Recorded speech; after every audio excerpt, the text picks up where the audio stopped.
Imam Vishuddham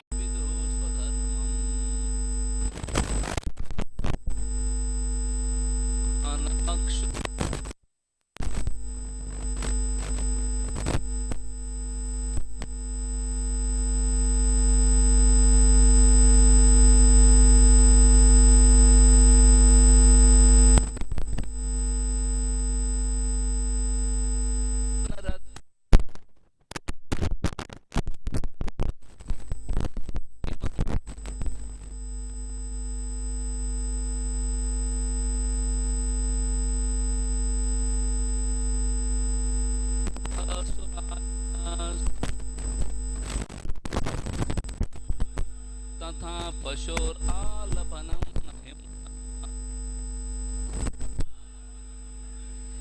एवं व्यवायः प्रजया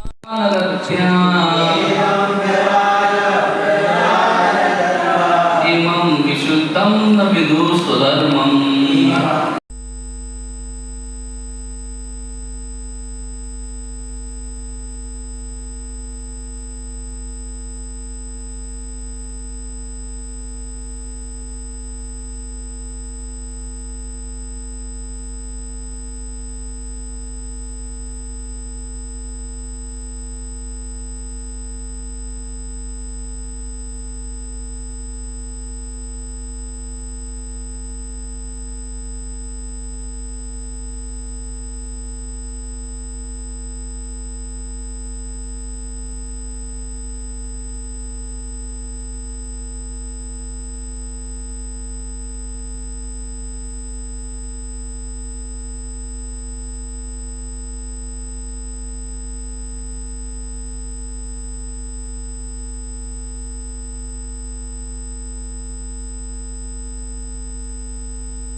Mataji's.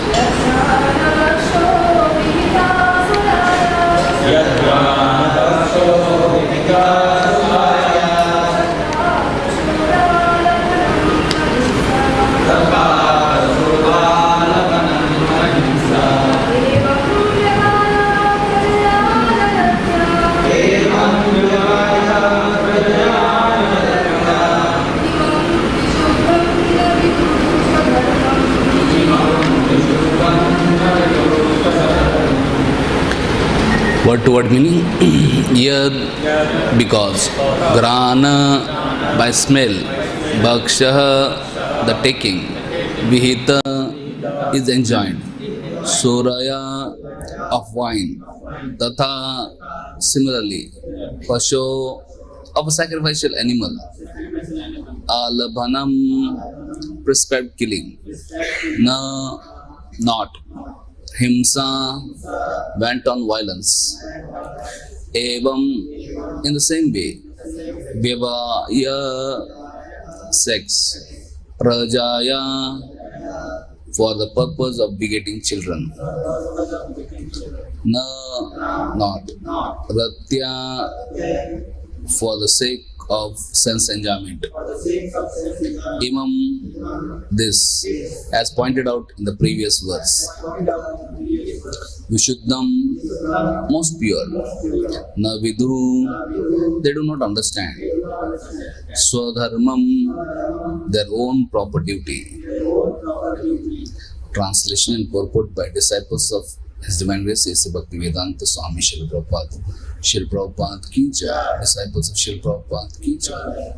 According to Vedic injunctions, when wine is offered in sacrificial ceremonies, it is later to be consumed by smelling and not by drinking. Similarly, sacrificial offering of animals is permitted, but there is no provision for wide-scale animal slaughter. Religious sex is also permitted, but only in marriage for begetting children and not for sensuous exploitation of the body. Unfortunately, however, the less materialistic people cannot understand that their duties in life should be performed purely on the spiritual platform. Purport. Madhvacharya has given the following statement in regards to animal sacrifice. Yageshwa, alabanam proktam devatod deshatha pasho himsa nama tad anyatra tasmat tam nacharet buddha yato yagye mrita urdvam yanti deve cha paitrike ato labhat alabanam swargasya natu maranam.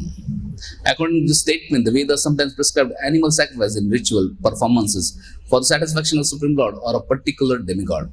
If, however, one whimsically slaughters animals without rigidly following Vedic prescriptions, such killing is actual violence and should not be accepted by any intelligent person. If the animal sacrifice is perfectly performed, the sacrificial animal immediately goes to the heavenly planets of the demigods and the forefathers. Therefore, such sacrifice is not for killing animals but for demonstrating the potency of Vedic mantras, by the power of which the sacrificed creature is immediately promoted to higher situation.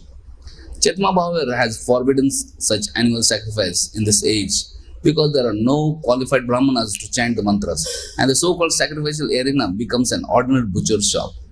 And in an earlier era, when unscrupulous persons tried to establish that animal killing and meat eating are acceptable by misinterpreting the Vedic sacrifices, Lord Buddha personally appeared and rejected their heinous proposition. This is described by Jayadev Goswami. Nindase yagga vider ahashuti jatam sadaya hridaya darshita pashughatam keshavadrita buddha sharira jai jagadish hare jai jagadish hare jai jagadish hare. Unfortunately, the conditioned souls are afflicted by four imperfections, one of which is cheating propensity, and thus they tend to exploit the concessions that the Lord mercifully give to them in religious scriptures for their gradual purification. Rather than follow the Vedic injunctions for simultaneously satisfying their senses and gradually eluding themselves, the conditioned soul rejects the actual purpose of such apparently materialistic ceremonies and simply become more and more degraded in ignorance of bodily concept of life. Thus they fall down altogether from the varnashram system and taking birth in violent non-Vedic societies, foolishly presume the small fragments of universal religious principles prevalent there to be the exclusive religion of the soul. As a result, they fall into fanaticisms, embracing merely sectarian and dogmatic views of religion. Such unfortunate persons are completely out of touch with their own eternal function in life and consider things to be vastly different than they are in reality. Om Jnana Timirandasya Jnananjana Shalakaya Chakshuru Militam Yena Tasmai Sri Guruve Namaha Shri Chaitanya Manobhishtam Stapitam Yena Bhutale Swayam Rupa Kadamayyam Dadati Swapadantikam Vandeham Sri Guru Sri Yuta Padagamalam Sri Guru Vaishnavamsha Sri Rupam Sagrajatam Sahagana Raghunathan Vitam Tam Sajivam Sadvaitam Savadutam Parigana Sahitam Krishna Chaitanya Devam Sri Radha Krishna Padan Sagana Lalita Sri Vishakhanvitamsha Nama Om Vishnu Padaya Krishna Prishnaya Bhutale Srimate Bhaktivedanta Swaminiti Namine Namaste Saraswati Devi Gauravani Pracharine Nirvishesha Shunyavadi Pashyanta Deshatarine Namo Mahavadanyaya Krishna Prema Pradayate Krishnaya Krishna Chaitanya Namine Gaura Tushe Nama. He Krishna Karuna Sindhu Deenabandhu Jagatpati Gopisha Kanta Radha Kanta Namastude Tapta Ganchana Gaurangi Radhe Runda Vaneshwari Vrishabhanu Sute Devi Pranamami Hari Priye Nilachala Nivasaya Nityaya Paramatmane Balbhadra Subhadrabhyam Jagannathaya Te Nama Vancha Kalpa Tarubhyasya Kripa Sindhu Bhevacha Paditanam Pavanebhyo Vaishnavebhyo Namo Nama. Jai Sri Krishna Chaitanya Prabhu Nityananda Shri Advaita Gadadhara Shivasati Gaura Bhaktarinda. Hare Krishna Krishna Krishna Hare Hare Hare Rama Rama Rama Hare Hare. Hare Krishna Krishna Krishna Hare Hare Hare Rama Rama Rama, Hare Hare, Hare Krishna, Krishna Krishna, Hare Hare, Hare Rama, Rama Rama, Hare Hare.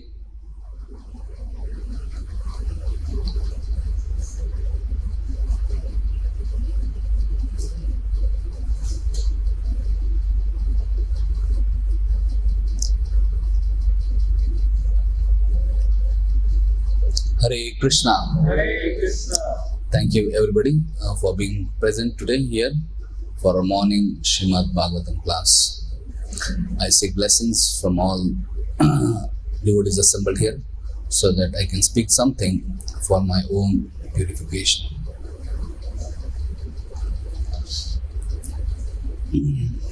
Here we are discussing 11th canto chapter 5, Narada's teachings to Vasudeva.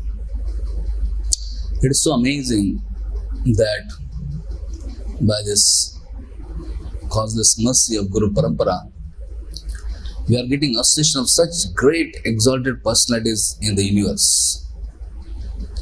We are getting association of here Narada Muni, and Narada Muni is talking about Maharaj Nimi and Navayandras, and just by hearing their conversation, we are getting opportunity to peep in their hearts, enter in their hearts, and get their deep, profound spiritual association. How wonderful it is.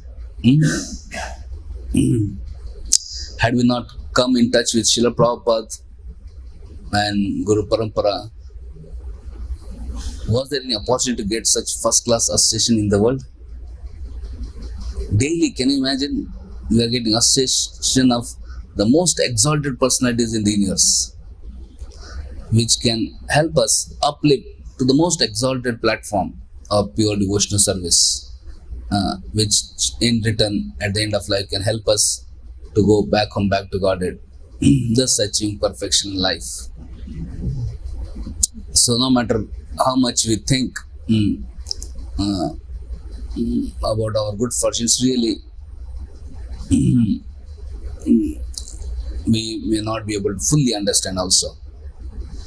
But whatever we are able to appreciate, let us appreciate that and take advantage of this association available here. So here we see this interaction between Maharaj Nimi and Navayodharas, which happened in Treta Yuga, is being described by Narada Muni to Vasudeva at the end of Dwapar Yuga. So already 7 questions have been asked by Maharaj Nimi to Navayodharas, and the 8th question Maharaj Nimi asked, "My dear Yogendras, all of you are most perfect in knowledge of science of the self. Therefore, kindly explain to me the destination of those who, for the most part, never worship the Supreme Person Godhead, Hari, who are unable to quench their material desires, and who are not in control of their own selves." So he's asking, what is destination of such people who do not worship Supreme Person Godhead, Hari, for most of the time? Sometimes they may just worship for namesake, but most of the time they don't worship Supreme Person Godhead, Hari, and who are always mad after self-gratification, and their desires are never fulfilled, and who have no control over their senses and themselves. So one of the Navayandras named as Chamasa, he had begun speaking on it. So I'll read the translations of the verses he had spoken before, and then we'll focus on today's verse. So Sri Chamasa said, "Each of the 4 social orders headed by the Brahmanas was born through different combination of the modes of nature, from face, arms, thighs, and feet of the Supreme Lord in his universal form. Thus the 4 spiritual orders were also generated. If any of the members of the 4 Varnas and 4 Ashramas fail to worship or intentionally disrespect the personality of Godhead Hari, who is the source of their own creation, they will fall down from their position into hellish state of life." So Chams Rishi is saying that Supreme Person God Hari or Krishna is source of all these four varnas and four ashramas. And all these four varnas and four ashramas mean to serve Supreme Person Godhead Krishna. However, if somebody fails to worship Krishna unknowingly or intentionally, whatever, the result is they will fall down from their position. They may be exalted brahmanas or sannyasis or kshatriyas or no grahasthas, whatever they mean, but one will fall down from their position and enter hellish state of life. So purpose of Varnashram is ultimately to serve Supreme Person Godhead. Purpose of human form life is to serve Supreme Person Godhead Krishna. And if fail in that purpose, then we will miss the goal of life and we may enter hellish state of life.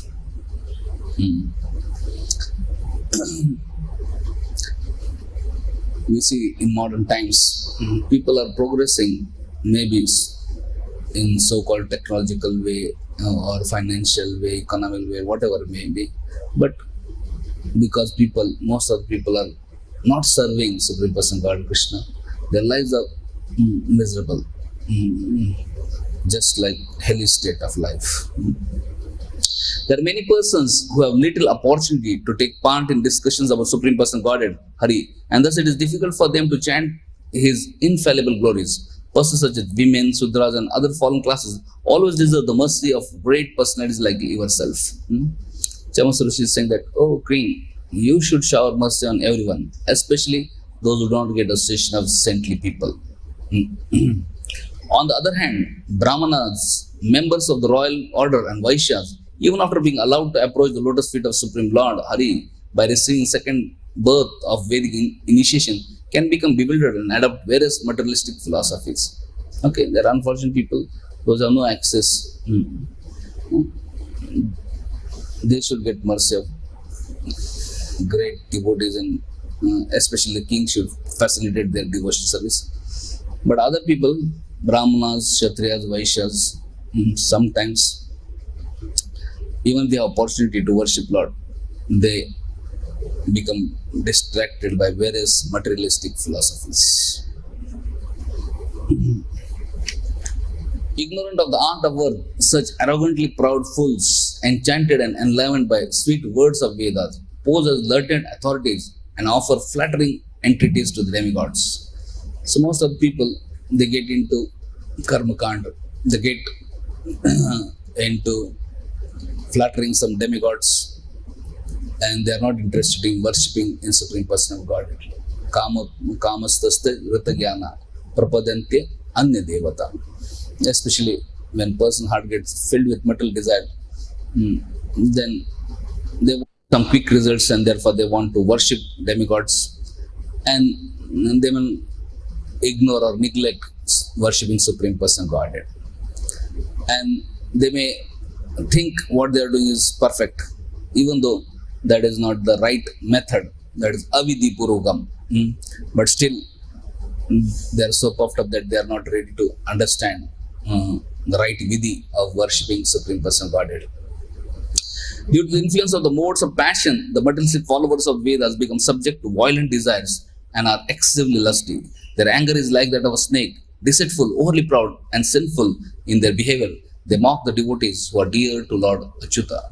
So such people who are attached to external show of religion, they may mock genuine devotees, and they may just end up trying to fulfill their materialistic desires. The materialistic followers of Vedic rituals, giving up the worship of the Lord, instead practically worship their wives, and thus their homes becomes dedicated to sex life. Such materialistic householders encourage one another in such whimsical behavior. Understanding ritualistic sacrifice as a necessary item for bodily maintenance, they perform unauthorized ceremonies in which there is no distribution of foodstuffs or charity to the Brahmanas and other respectable persons. Instead, they cruelly slaughter animals such as goats without any understanding of the dark consequences of their activities. So these people, they also claim to be religious, and they do all kinds of whimsical ceremonies without properly understanding how proper religious activities should be done. The intelligence of cruel-minded persons is blinded by false pride based on great wealth, opulence, prestigious family connections, education, renunciation, personal beauty, physical strength, and successful performance of Vedic rituals. Being intoxicated with this false pride, such cruel person blasphemes the Supreme Person Godhead and his devotees. Janmaishya Shrita Shivi Edam Mada Puman. Person becomes puffed up. And instead of surrendering to Supreme Person Godhead, one blasphemes Supreme Person Godhead and his devotees. The personal Godhead is eternally situated within the heart of every embodied being. Still, the Lord remains situated apart, just as the sky, which is all pervading, does not mix with anything material. Thus, the Lord is the supreme worshipable object and the absolute controller of everything. He is elaborately glorified in Vedic literature, but those who are bereft of intelligence do not like to hear about him. They prefer to waste their time discussing their own mental concoction, which inevitably deal with gross material sense gratification, such as sex life and meat eating. So, scriptures glorify Supreme Person Godhead, but somehow these materialist people, instead of discussing glories of Supreme Person Godhead, they discuss about their own mental concoctions and engage themselves in sense gratification. In this material world, the conditioned soul is always inclined to sex, meat eating, and intoxication. Therefore, religious scriptures never actually encourage such activities. Although the scriptural injunctions provide for sex through sacred marriage, for meat eating through sacrificial offerings, and for intoxication through acceptance of ritual cup of wine, such sermons are meant for ultimate purpose of renunciation. So even if some concessions are given, they are meant to stop gradually sense gratification and engage in devotional service of Lord. The only proper fruit of acquired wealth is religiosity, on the basis of which one can acquire philosophical understanding of life that eventually mature into direct perception of absolute truth and thus liberation from all suffering. Material persons, however, utilize their wealth simply for advancement of their family situation. They fail to see that insurmountable death will soon destroy their frail material body. So dharma is, artha is meant for spiritual advancement, dharma. But generally people use artha for kama, sense gratification. And they forget that how long can one do sense gratification? Anyway, this life is temporary, body is temporary. And coming to today's verse, all of you can repeat after me. According to Vedic injunctions, when wine is offered in sacrificial ceremonies, it is later to be consumed by smelling and not by drinking. Isn't it? Similarly, the sacrificial offering of animals is permitted, but there is no provision for wide-scale animal slaughter. Religious sex life is also permitted, but only in marriage for begetting children and not for sensuous exploitation of the body.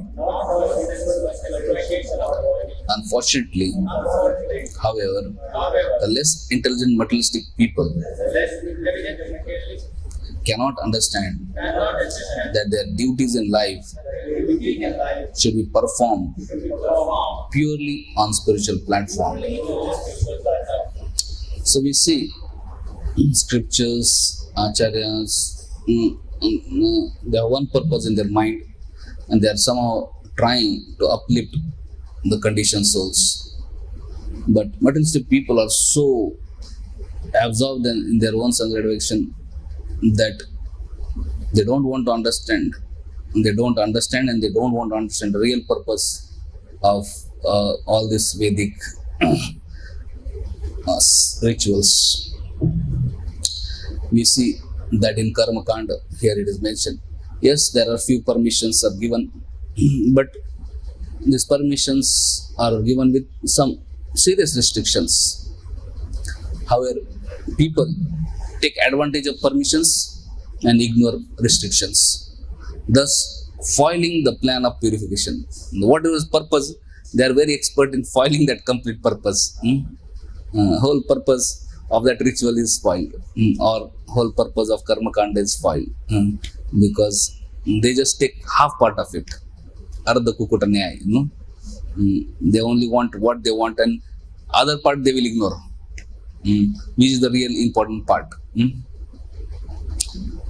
So we see Vyasadeva wrote Vedas. Already Vedas are there, but he put it in writing, understanding the situation of Kali Yuga people. Manda sumanda matayo, manda bhage upadita. And after writing that, he was not satisfied. So we see, he was wondering, I worked so hard for the welfare of all citizens, and I did such a massive project, putting down in writing all this Vedic script texts for the benefit of masses, and I did it selflessly. Still, why I am not satisfied? Generally, whenever we do something selfless service, we feel satisfied. But he was thinking, why am I not satisfied? That time we see Narad Muni appeared there, and Narad Muni diagnosed the reason why Vyasadeva was not satisfied. He said, my dear Vyasadeva, you are not satisfied in heart because you have too much promoted this karma kanda section, too much promoted this rituals, and you have not sufficiently, repeatedly, and profusely glorified Supreme Person Godhead Krishna, who is the ultimate purpose of life. So, and he told that actually you should write exclusively about glories of Krishna. So Vyasadeva had a concern. He was saying, my dear Narada Muni, I have a strategy to attract all the conditioned souls towards lotus feet of Krishna. If I talk directly about Krishna and glories of Krishna, envious people in materialistic world will not be attracted. They will go away. If I present directly Krishna consciousness, people will not take. They are already envious. They will become more envious, or they will go away. So my idea is, I am trying to give them what they want, but then I am giving them drop of Krishna consciousness, so that gradually they are purified, and they gradually get uplifted, and gradually come to the lotus feet of Krishna. So that is my strategy. Isn't it wonderful strategy? Narad Muni said, no. You are thinking that you are giving drops of Krishna consciousness. They will not take drops of Krishna. They will only accept sense gratification. And gradually, they will misuse all your scriptures for sense gratification. And they will go far away from Krishna consciousness. So he said, don't worry about envious materialistic people. He said, you should present Krishna consciousness directly. Because if you present Krishna consciousness directly, most intelligent people in this world will accept it. And most intelligent people accept it. They are the leaders of the world. Most intelligent people are leaders. And then, yad Acharya Shreshtas tat eva tarojana. When whatever great people do, common people will follow. So if you present Krishna nicely, not everybody will take it. But at least very few, rare, special, intelligent people will take it. And when they take up, they will be blissful, they will be happy, they will be very appreciative. And then seeing these great people, common people will follow. And in that way, whole world will be benefited. But now, there is nothing for intelligent people in your scriptures. And you have just too much of promoted sense gratification. So, it is not fulfilling the purpose. Therefore, you are not actually happy. So, please write Srimad Bhagavatam, which will exclusively, profusely, repeatedly glorify Supreme Person Godhead Krishna. So, we see that's why Vyasadeva compiled Srimad Bhagavatam in the beginning of Kali Yuga. Because especially in the Kali Yuga, people are very dull-headed. So they cannot understand what is essence and what is superficial, external, what is primary, what is secondary. They get messed up. Whatever is less important, they may take up that as most important. And that may be carry home message. Sometimes we give big lecture, wonderful lecture, and in that lecture, some small joke is made, something. Just people just remember that one joke out of context, and then they think I heard the class. I ask what they may tell some joke without any context, and if you ask what was the lesson, they say, I don't know, something. They will miss the essence, and they'll catch something to something external. So Kali Yuga, because they don't have intelligence, so telling too many things is very confusing. We see in Bhagavad also, Krishna is talking about ladder of yoga for gradual elevation. He is talking about how animal life is filled with suffering. Higher than animal life is karma kanda life, then sakam karma yoga, then nishkam karma yoga, then Gyan Yoga, Ashtanga Yoga, and Bhakti Yoga. So, gradual purification, gradual elevation of conditioned souls. However, challenge is that most of the people remain at one level only, and they don't progress further. If they are stuck with Karma Yoga, Karma Kanda, they will always be stuck at Karma Kanda. They will not progress further only. Somebody's Gyan is, they will just be at that level. They will not progress further, and they will become attached to it because of being less intelligent. Therefore, we see Sri Chaitanya Mahaprabhu, same Krishna, is coming again and teaching pure devotional service. Now one may think, this Kali Yuga people are so impure, contaminated, how can they practice pure devotional service? No, Chaitanya Mahaprabhu is not, he's presenting pure devotional service without any mixture of any karma, jnana. Especially by hearing and chanting. Especially chanting Hare Krishna, Krishna Krishna, Hare Hare, Hare Rama, Rama Rama, Hare Hare. Similarly, we see Sri Chaitanya Mahaprabhu's disciples, Goswamis, headed by Rupa and Sanatan. They have written so many books emphasizing on pure devotional service. As Rupa Goswami explains, Anya Abhilashita Shunyam. He says, all other desires, zero. He doesn't say, okay, little desires you can have. Jnana karmadi anat. Anukulen Krishna Shilanam Bhakti Uttama. So, we see all Sri Chaitanya Mahaprabhu's followers are in Kali Yuga very much emphasizing on pure devotional service. They are not emphasizing on karma or jnana or these things, because they know if you talk about it, people will get distracted and get caught up in that and stagnated in their progress.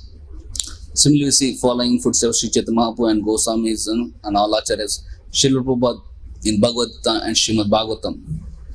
He exclusively glorifies path of pure devotional service and condemns all other paths to avoid these distractions and stagnation. In Bhagavatam, where so many places Krishna is talking about Sakam Karma Yoga or Nishkam Karma Yoga, Gyan Yoga. Prabhupada translated everything as pure devotional as Bhakti Yoga. Buddhi Yoga as Bhakti Yoga, Karma Yoga as Bhakti Yoga, everything as Bhakti Yoga only. He doesn't give any other this thing. Because Kali Yuga means they will get distracted, they will get stagnated, they won't progress. So to make things easy and simple for dull-headed Kali Yuga people, Prabhupada keeps on repeating one thing only. Sometimes people think, why Prabhupada is repeating the same thing again? Because that is most important. Because if you tell two things, one will get confused in Kali Yuga. It's very difficult for Kali Yuga people to reconcile things. So therefore, Prabhupada, we see, always emphasize one thing, and that is pure devotional service. And in pure devotional service, always emphasize on chanting Hare Krishna, Krishna Krishna, Hare Hare, Hare Ram, Ram Ram, Hare Hare. So it is said, when we aim at the stars, we can land at tree top. When we aim at the stars, we land at tree top. If we aim at tree top, we may land on the ground only. So that is the nature of all this material world, Kali Yuga. When we aim to get 100% marks in exams, we may get distinction, isn't it? Now imagine if we aim at getting 35% marks, what will happen? We may fail in exam. No? So similarly, Jai Shri Nitai Gauranga ki Jai, Srila Prabhupada ki Jai. Similarly, we should aim to practice pure devotional service and come back to God at the end of this very lifetime. Otherwise, if we aim that, okay, gradually I'll get purified, we don't know what will. We may get lost in this material world only. So therefore, we see Srila Prabhupada is always emphasizing of practicing pure devotional service. Prabhupada is always emphasizing one should remember Krishna and engage in service of Krishna. How many hours in a day? How many hours? How many hours? 24 hours. We never see Prabhupada saying you should engage in devotional service to Krishna 23 hours. He doesn't say, okay, 1 hour for yourself, 23 hours for Krishna. He doesn't say like that. Because if you say like that, they may do everything ulta. No? So they may, Kali Yuga means, they always take that concession. And that becomes the normal. And they will forget the restriction, So Prabhupada, amazing thing about Prabhupada books is, he never gives any concession. He says, 24 hours you should be Krishna conscious, So daily we are reading 24 hours Krishna conscious, then somehow we are able to, few hours we are able to be Krishna conscious in a day, isn't it? Now imagine if Prabhupada would have said, few hours be Krishna conscious, we would not be able to become Krishna conscious only, So this is an Acharya. Similarly, Prabhupada emphasized, everybody should give at least 50% salary or 50% income as charity, donation for Krishna conscious propagation. Have you ever seen Prabhupada telling anything else other than that? Anywhere you read in letters, lectures, or books, Prabhupada stands are very clear. He will not compromise. He will never say, okay, chalo, give something. No, you should give 50%. And because of so much emphasis on 50%, at least one may give something. So, but if you don't emphasize, person will not give anything. And that so-called income will become cause of bondage and suffering. So, we see, you have to be always careful of these concessions. Here we see that here in today's verse and purport, it is mentioned how this, there are some concessions, but like, okay, in some ceremonies, one can take liquor, but by smelling, not drinking. But people don't reject that smelling part. They say, oh, they decided we can take liquor, and they drink liquor. But here he decided we can't take liquor, Similarly, one can have sex life in marriage life, not outside marriage, and not within marriage also, other than begetting children. But then person will forget all that things and end up in just doing sense gratification. So therefore here we said, here, similarly regarding killing of animals in sacrifices, there is some concession. But in Kali Yuga, we see Chaitanya Mahaprabhu, however, has forbidden such animal sacrifice in age because there are no qualified brahmanas to chant the mantras, and so-called sacrifice just becomes ordinary butcher's shop. And in an earlier era, when unscrupulous person tried to establish that animal killing and meat eating are acceptable by misinterpreting Vedas, the Lord Buddha personally appeared and rejected their heinous proposition. Nindasya yagya videra shruti jatam. So in Kali Yuga, concession giving is very dangerous. So we see all previous ages concession when people were promoting in this age. Chaitanya Mahaprabhu rejected it. Before that, Buddha also rejected this animal sacrifice because they had made temples into butcher shops only. So therefore, one has to be very careful, especially about these concessions, because we see that anytime we start giving some concessions, that concessions start increasing more and more and more. For example, if we say, okay, Prabhu, we can chant every day 16 rounds of Hare Krishna mantra, and okay, if you are not able to chant today, you can chant tomorrow also, no problem, And if you tell this to mind, so one time maybe because you are very busy or something, you are sick, you may chant next day. But then if one is careless, that can become habit. And then one will say that today I am not able to chant. Okay, one thinks, okay, anyway, it is said that I can chant tomorrow also.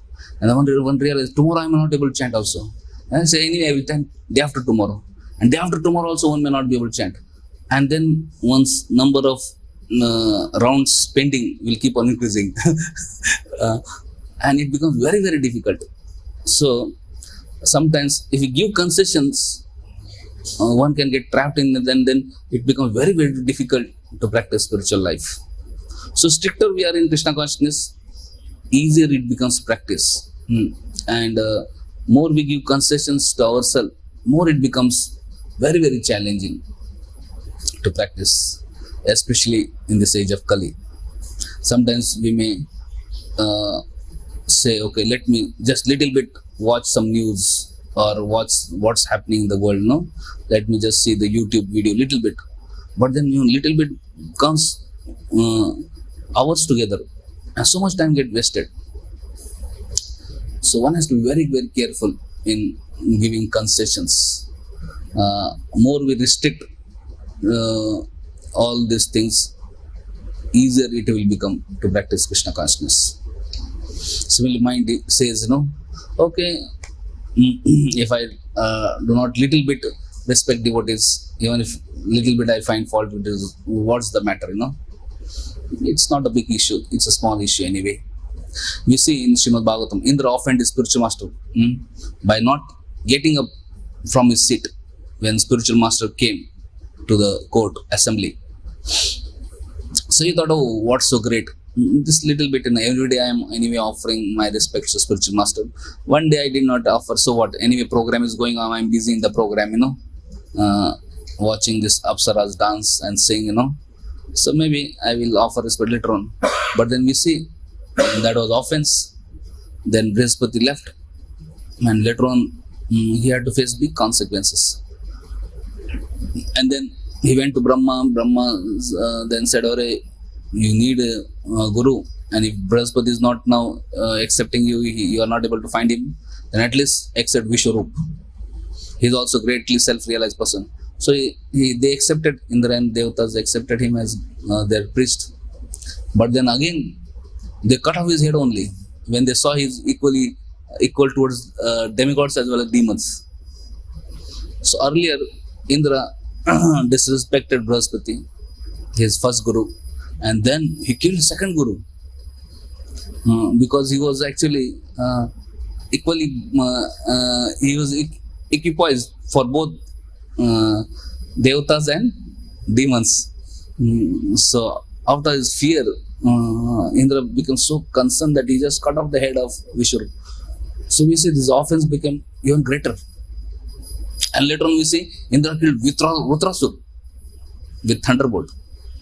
Utrasur is a pure devotee of Krishna.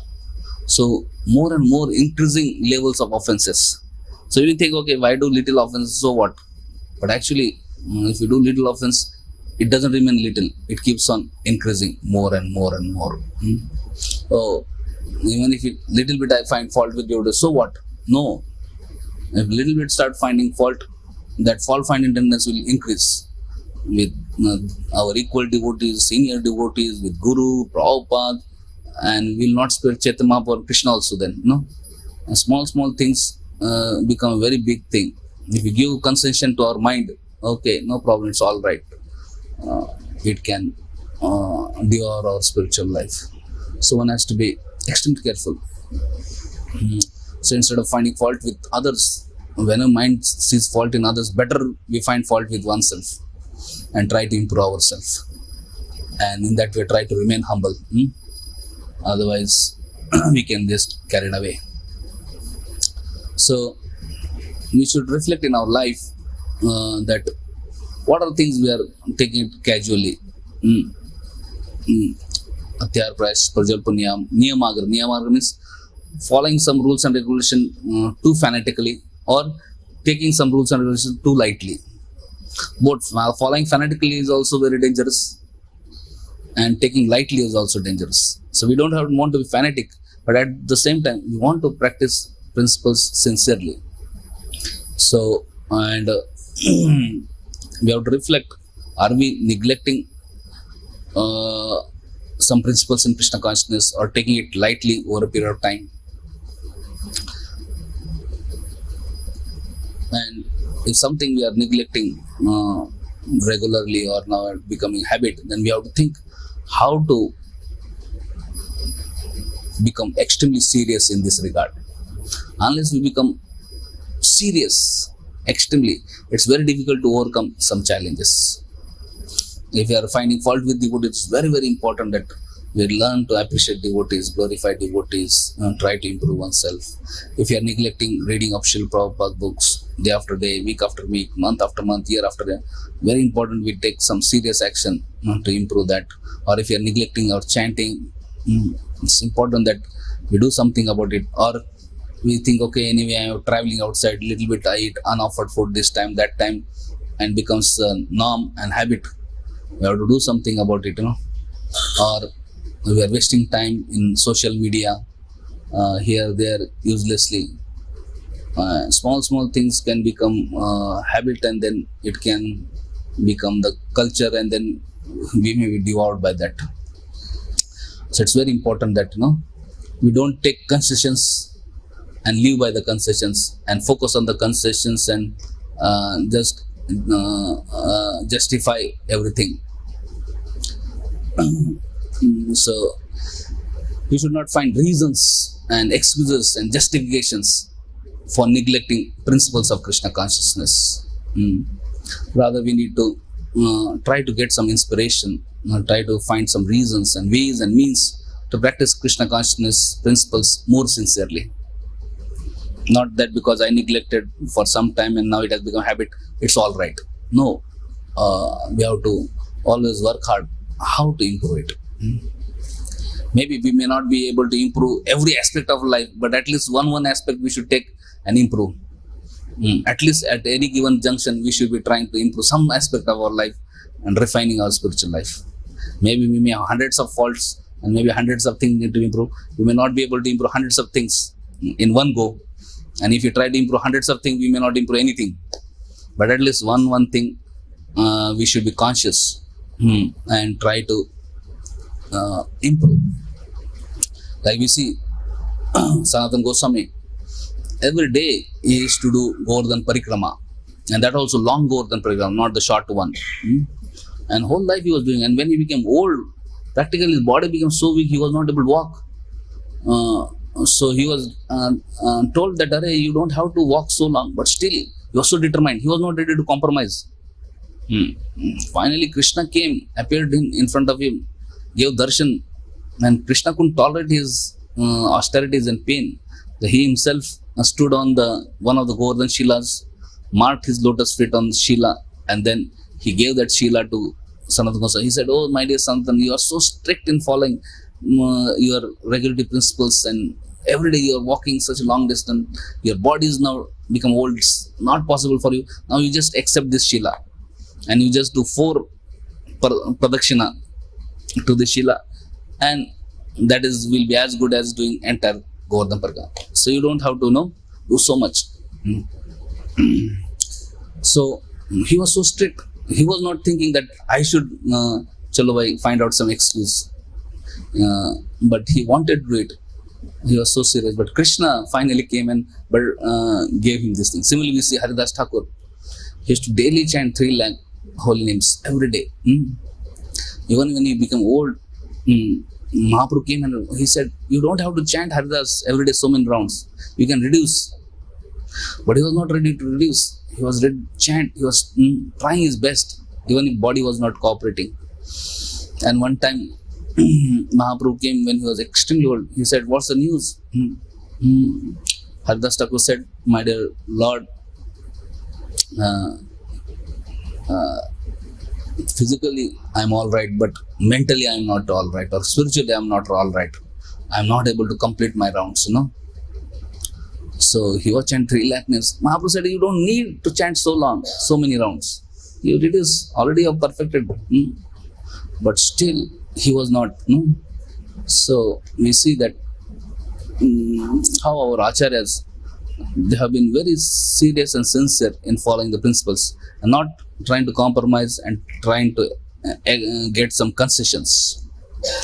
So trying to get concessions may be very easy, but then life will become very difficult. But when we become little strict, it may be difficult for time being, but over a period of time it becomes easier. So here we see in this verse, Chamas Rishi is telling to Nimi Maharaj that according to Vedic injunction, there are some concessions, but unfortunately, less intelligent people, they don't understand the real purpose of life, and they neglect the real purpose of life, and they make this concession only as their norm of their life. So, Hare Krishna, Krishna Krishna, Hare Hare, Hare Rama, Rama Rama, Hare Hare. And when they make this materialistic way of life as norm of life, then they ruin their life and end up in hellish state of life. So thank you very much. If anybody has any comment or any question, we can take. We have 1 or 2 minutes.